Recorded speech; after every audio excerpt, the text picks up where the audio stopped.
நானும் வேலைக்காரின்னு டக்குன்னு இறங்கி வந்துட்டார், மேல வந்துட்டாரு போல இருக்கு அப்படின்னு நினைச்சேன் நானு. இல்ல நீங்க நல்ல வேலைக்காரா, அதுக்காக ஷாம்புன்னு வேற ஏதாவது வந்தது எனக்கு. அப்படி நிறைய வரும் தெரியும் நமக்கு. சரி சரி, ஓகே ஓகே ஓகே. இல்ல அவர் ஒன்றும் பொய் சொல்லலையே, கரெக்ட் தான். நீங்க உட்காருங்க தம்பி, அப்படி பின்னாடி உட்காருங்க. பத்திரிகை மற்றும் ஊடக நண்பர்களுக்கு காலை வணக்கம்னு ஆரம்பிக்கலாம்னு பார்த்தோம். அது கிட்டத்தட்ட ஒரு மதிய வணக்கம் ஆயிடுச்சு. திப்பு சுல்தான் வந்து நிறைய போர் செஞ்சிருக்காரு. அவர் எந்த போர்ல இறந்தாருன்னு யாருக்காவது தெரியுமா அப்படின்னு கேட்பாங்க. அவர் செஞ்ச கடைசி போர்ல தான் அவர் இறந்தாரு. அந்த மாதிரி இந்த கடைசியா வந்து போர் பண்ண வர்றது மாதிரிதான் இந்த கடைசியா வந்து பேச வர்றது கூட யூகிக்கவே முடியாத அளவுக்கு ஒரு பெரிய புத்திசாலின்னா அது வந்து யோகி சேது. அவரு உண்மையிலே ஒரு தடவையும் நம்ம அவரை பத்தின ஒரு கணக்கு வச்சிருப்போம், அவர் இவ்வளவுதான் புத்திசாலியா இருப்பாருன்ட்டு. பட் அதை வந்து நம்மளுடைய இமேஜினேஷனுக்கு மேல ஒவ்வொரு தடவை பேசும்போதும் அந்த மாதிரிதான். இந்த கட்டோரை காமூர் ஒரு மாதிரி உங்க மேல பயங்கர காதல் சார்.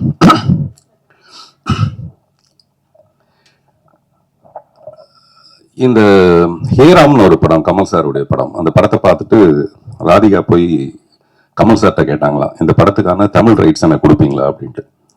ஹேராம்ங்கிற தமிழ் படத்தை பார்த்துட்டு கமல் சார்கிட்ட போய் ராதிகா மேம் வந்து இந்த படத்துக்கான தமிழ் ரைட்ஸ் எனக்கு கொடுக்க முடியுமா அப்படின்னு கேட்டாங்களாம். அந்த மாதிரி ஒரு ஆங்கில படம் மாதிரி இருந்தது. அதுக்கு அடுத்தபடியா இந்த படத்தை தான் சொல்ல முடியும். ஆங்கில படத்துல கூட தப்பி தவிர ஏதாவது ஒரு 10-12 தமிழ் வார்த்தைகள் வந்திருக்கலாம் போல இருக்கு. இதுல ஒரு 5 வார்த்தை தான் வருது தமிழ் வார்த்தை, மீது எல்லாமே அப்படியே ஒரு இங்கிலீஷ் படம் பார்த்த மாதிரி இருந்தது. 1982ல பால் நியூமன் பண்ண ஒரு படம், வெரிடிக்ட்னு ஒரு படம் இருக்கு. நேற்று நைட்டு நான் வந்து இந்த படத்தை பத்தி ஏதாவது பேசலாங்கிறதுக்காக போட்டு பார்த்தா அந்த படம் வந்தது. இந்த படத்தோட ட்ரெய்லரும் அந்த படமும் வந்தது. கிட்டத்தட்ட 2 படம் ஒரே மாதிரி தான் இருக்கு. நான் சொல்றது கண்டென்ட் சொல்ல, கதையை சொல்ல. த மேக்கிங் ஒரு இங்கிலீஷ் படம் மாதிரியே இருந்தது. அதுக்கு மேல பாராட்டுறதுக்கு யுகி சேது வந்து அவர் புட்டு வச்சுட்டாரு. அதனால அந்த சைடு நான் போகவே தயாரா இல்லை. அதுல வந்து எவ்வளவு டெக்னிக்கல் எக்ஸலன்ஸ் இருந்தது அந்த மாதிரி விஷயங்களை சொல்றதுக்கு. இந்த படமும் எனக்கு வந்து ஒரு டைட்டானிக் மாதிரி. டைட்டானிக் பேஸ் வந்து ஒரு கப்பல். இந்த படத்துக்கு நான் இங்க வர்றதுக்கு காரணம் ஒரு கப்பல். அந்த கப்பல் வந்து கோபி, ராஜி. நீங்க எவ்வளவு அடக்கமா இருப்பேன் பொண்ணுன்னு எனக்கு தெரியும், நீங்க எப்படி மேடைக்கு வாங்க. ஏன்னா கோபி சொன்னாரு, நான் வீட்டுக்கு போக முடியாது சார், நான் பேசும்போது ராஜி பேரை சொல்ல மறந்துட்டேன், அதனால கொஞ்சம் எப்படி என்ன காப்பாத்துங்க. நிஜமான ராஜி நீங்க மேல வாங்க, கோபி 2 பேரும் வாங்க. சார் எனக்கு கொடுக்குற அந்த புத்தகத்தை கொடுங்களேன், எனக்கு கொடுக்குறதா இருக்குது. அந்த நல்லா பேசினாதான் கொடுப்பீங்கன்னா அப்படி கொடுக்க முடியாது, எனக்கு இப்பவே கொடுத்துருங்க. கோபி, ராஜி 2 பேரும் மேல வாங்க.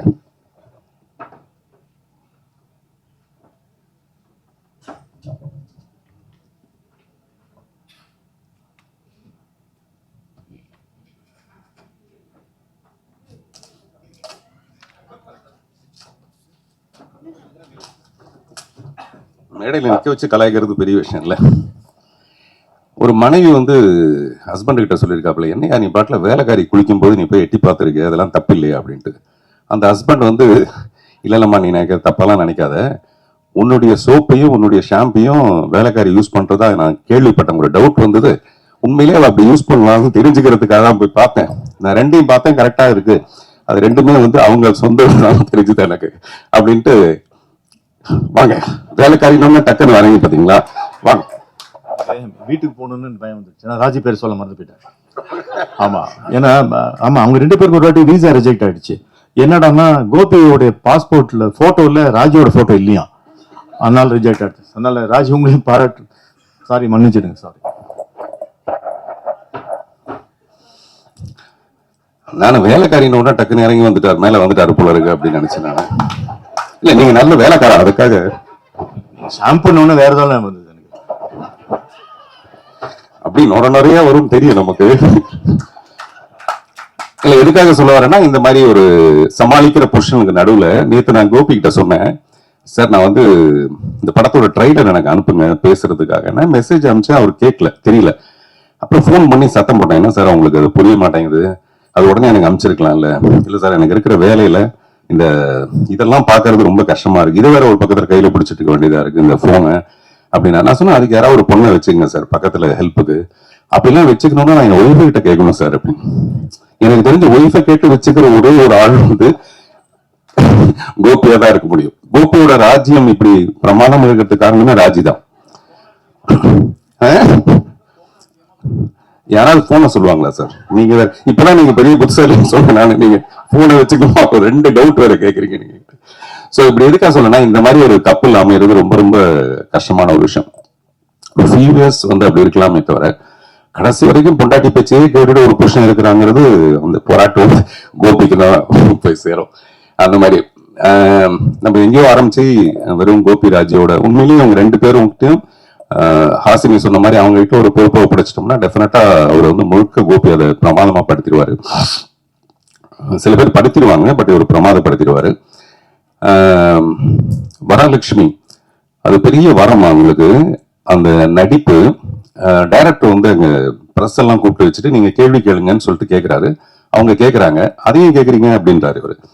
நான் சொன்னேன், நீங்க தான் கேட்க சொன்னீங்க, அதுக்கப்புறம் கேட்காம என்ன பண்ணுவாங்க அப்படின்ட்டு. அதுல அவர் சொல்றாரு, ஒரு டேக் வந்து ஒரே டேக்ல ஓகே பண்ணிட்டாங்க, ஒரு ஷாட்டை ஒரே டேக்ல ஓகே பண்ணிட்டாங்க. இந்த படத்துல நிறைய ஷாட் இருக்கு, அது ஒரு டேக்ல ஓகே பண்ணிட்டாங்க. ஆனா ஒரே ஒரு டேக் உள்ள ஒரே ஒரு ஷாட் உள்ள இரவு நிழல் படத்தை ஒரே டேக்ல அவங்க ஓகே பண்ணாங்க. நான் சொன்னது 2 மணி நேரம் படம். கிட்டத்தட்ட நாங்க 85 நாள் நாங்க ரிஹர்சல் பண்ணிட்டு கடைசியில ஒரு 4-5 நாளைக்கு முன்னாடி தான் வரலட்சுமி கூப்பிட்டு அந்த மாதிரி ஒரு ரோல். எனக்கு உண்மையிலேயே ரொம்ப பயமா இருக்கு. அவங்கள வந்து சப்போஸ் அவங்க தப்பு பண்ணிட்டாங்கன்னா மறுபடியும் ஒரு ஒன் மோர் போகணும். அதனால எனக்கும் பதட்டம், அவங்களுக்கும் பதட்டம். ஆனா அதை ரொம்ப பிரமாதமா பண்ணாங்க. அது ரொம்ப பெரிய ஆச்சரியமான ஒரு விஷயம். அதே மாதிரி இவ்வளவு அமௌண்ட் ஆஃப் இங்கிலீஷ் நான் பேசினது இல்லைன்னு சொன்னீங்க. ஆனா எவ்வளவு அமௌண்ட்னு மட்டும் சொல்லல, இந்த படத்துக்கு இவ்வளவு அமௌண்ட் வாங்கினேன் அப்படின்னு கூட சொல்லல நீங்க. அது வந்து ப்ரொடியூசர் கொஞ்சம் அதிகமா கொடுத்துருப்பாருன்னு நினைக்கிறேன். அப்புறம் ப்ரொடியூசர் வந்து ரொம்ப நிஜமாவே ரொம்ப அண்டர் பிளே பண்ணிருக்கீங்க நீங்க.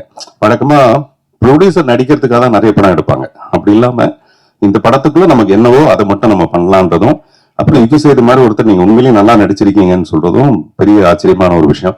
நானும் ஒரு சில நேரத்துல போய் சொல்லுவோம், பட் இந்த மேடையில் அப்படி போய் சொல்ல விரும்பல. அதே மாதிரி சுஹாசினி மேம் அவங்களுடைய நடிப்பை பத்தி எல்லாரும் பேசுவாங்க. ஆனா ஒரு அழகின்ற ஒரு திமிரு இந்த உலகத்திலே ரொம்ப அதிகமா உள்ளது வந்து சுஹாசினிக்கு மட்டும்தான். பார்த்திபன் எனக்கு இன்னைக்கு 50 வயசு பார்த்திபன் அப்படின்னு எனக்கு ஒரு ஃபோன் பண்ணி சொல்லுவாங்க, எனக்கு இன்னைக்கு 50 வயசு அப்படின்னு. நீங்க யோசிச்சு பாருங்க, எல்லா பெண்களும் ஒரு 28 வயசுக்கு அப்புறம் வயசை மறந்துடுவாங்க, நம்பரை மறந்துடுவாங்க, சொல்ல மாட்டாங்க. 50 வயசுல ஒரு பெண் வந்து எனக்கு 50 வயசு ஆயிடுச்சுன்னு சொல்லணும்னா அப்ப தன்னுடைய திமிர் மேல எவ்வளவு பெரிய ஒரு அழகு இருக்கும் பாரு. 50 வயசுல எவ்வளவு அழகா இருக்குங்கிறது அந்த மாதிரி ரொம்ப செல்ஃப் கான்பிடன்ஸ்னா அப்படி ஒரு கான்பிடன்ஸ். எனக்கு மணிரத்னத்து மேல லவ், மணிரத்னத்துக்கு சுகாசினி மேல love. A is equal to B, B is equal to C, then A is equal to C, அந்த மாதிரி. So we love you all. Director இந்த படத்துல ஒரு பாட்டு எழுதுறதுக்காக என்ன வந்து சந்திச்சாரு. அப்ப அந்த சுச்சுவேஷன் சொன்னாரு. அவர் சுச்சுவேஷன் சொல்லும்போது எனக்கு இளையராஜா சார் சொன்ன ஒரு ஞாபகம் வருது. இளையராஜா சார் ஒரு மேடையில சொல்றாரு, கண்ணதாசன் வந்து உட்காந்துட்டாராம். அந்த டைரக்டர் வந்து சுச்சுவேஷன் சொல்றாரு. சொல்லும்போது கண்ணதாசன் வந்து அப்படின்னு துப்புறாராம். அவர் சுச்சுவேஷனுக்காக, அவர் டைரக்டர் சொன்ன சுச்சுவேஷனுக்கு துப்புறாரா இல்லாட்டி உண்மையிலே வாயில போட்ட வெத்தலை பாக்க துப்புறாரான்னு தெரியலன்ட்டு ராஜா சார் ஒரு ஜோக் அடிக்கிறாரு. அந்த மாதிரி சம்டைம்ஸ் வந்து அந்த சுச்சுவேஷன் அப்படி இருக்கும் பொதுவா. பட் ராஜா சார்ட்ட நீங்க என்ன சுச்சுவேஷன் சொன்னாலும் பிரமாதமா தான் பாட்டு போடுவாரு. சிட்டுக்குருவின்னு ஒரு படம் 8 சாங் ஹிட். அது ஒன்றும் படத்தோட சுச்சுவேஷன் சொல்லி பண்ணது கிடையாது. அப்படிப்பட்ட ஒரு மியூசிக் டைரக்டர். இவர் சுச்சுவேஷன் எனக்கு சொல்ல வரும்போது ஒரு முழு கதையுமே சொன்னார். இந்த படத்தோட படம் பார்க்குற மாதிரி ஒரு முழு கதையை சொன்னாரு. அப்பவே எனக்கு இந்த படத்து மேல ஒரு பெரிய நம்பிக்கை. அது வந்து ட்ரெய்லர்ல பார்த்தாலும் ரொம்ப பர்ஃபெக்டா இருந்தது. இவர் யுகி சொன்ன மாதிரி திருப்பி யுகி சொன்ன மாதிரியும் சொல்ல வேண்டியதா இருக்கு. ரொம்ப அளவெடுத்து பிரமாதமான பர்ஃபார்மன்ஸ் எல்லார்ட்டையும் வாங்கி இருக்கிறது. அட் டான் இட்ஸ் குவைட் இயர்னு ஒரு படம் இருக்கு, ஒரு ரஷ்யன் ஃபிலிம். அதுல ஒரு 5 பெண்கள், எனக்கு அதுதான் ஞாபகம் வந்தது. At dawn it's quiet here. நானும் உங்களை மாதிரி ஏதாவது 2-3 பேரெல்லாம் அப்படி சொல்லலாம்னு, இல்லாட்டி மரியாதையா இருக்கு அதுல நம்ம வந்து கடைசியா பேச வச்சிருக்காங்க அப்படின்ட்டு. சோ அந்த படத்துல ஒரு 5 பெண்கள் பிரமாதமா நடிச்சிருப்பாங்க. அந்த மாதிரி இந்த படத்துல இருக்க இந்த 5 முகங்கள். அப்புறம் படத்தை பத்தி பாராட்டுறது, நம்மளே அதை பத்தி நிறைய சொல்லிட்டு இருக்கிறதுக்கு பதிலாக டெஃபினட்டா நீங்க ஒரு நல்ல வேர்டிக்ட் இது கொடுப்பீங்கன்னு நம்புறோம். பொதுவாக இப்ப படங்கள்லாம் வந்து it may release, it may not ரிலீஸ்னு ஒண்ணு இருக்கும்.